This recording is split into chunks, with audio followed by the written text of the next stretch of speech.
ایک تو یہ جو عالمی شیطان امریکہ کے صدر کے نام سے مسلط ہوا ہے، اللہ تعالیٰ سے دو طرح دعا کرنی ہے. ایک تو یہ کہ یا اللہ اگر یہ اسلام اور مسلمانوں کے لیے واقعی خطرہ ہے تو آپ سب سے زیادہ بڑی طاقت ہے، اس کو تباہ و برباد فرما.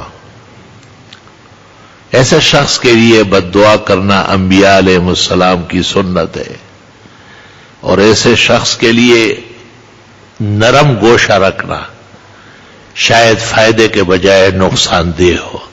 ہاں یہ کہہ سکتے ہیں کہ اے اللہ اگر آپ کے ہاں تقدیر میں اس کے لیے خیر یا ہدایت یا اس سے مسلمانوں کا بھلا ممکن ہو تو یا اللہ مسلمانوں کی بھلائی غالب فرما.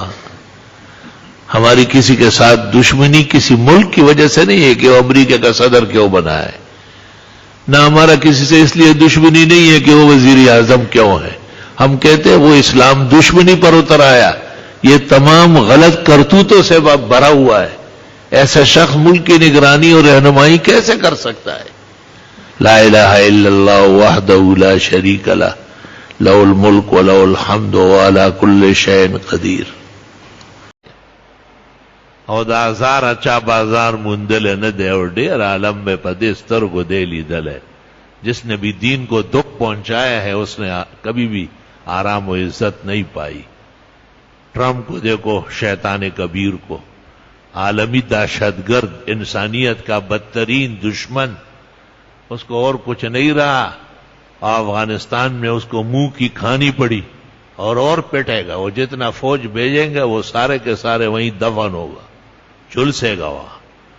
تو خوار غریب ہمارا ملک پاکستان اس کے اوپر چڑھ بیٹھا، کیونکہ ہمارا ملک تو اپنے حساب سے دین کا قلعہ ہے اور اسلام کا گھر ہے اور مسلمانوں کو جان و جگر سے زیادہ عزیز ہے، لیکن حکمران اور سیاسی بٹیر باز اول درجے کے شیاطین ہیں.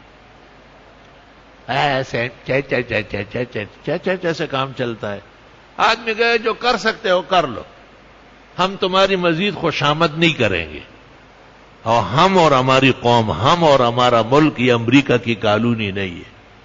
شیر کی ایک دن کی زندگی گیدڑ کی 100 سال سے بہتر ہے. اور ٹائیاں پائیاں اور یہ خوشامدی اور چاپلوس پن کے ذریعے تو آپ ناکام ہو گئے نا. جو پہلے دن تھا وہ آج بھی آپ سے شکوہ انہوں نے کر لیا. تو بہتر یہ ہے، اور ایک آدمی پہلوان سے لڑ رہا تھا تو اس نے سب سے پہلے تپڑ مارا. خیر پھر پہلوان نے اس کو اٹھایا پھٹکا. اس نے کہا اس سے کوئی فرق نہیں پڑتا، بتاؤ پہلے کس نے مارا ہے؟ کہا پہلے بس پہلوان میں ہوں. زما پوس کے دگا وچی پڑک میں تھا برابر رخ کو.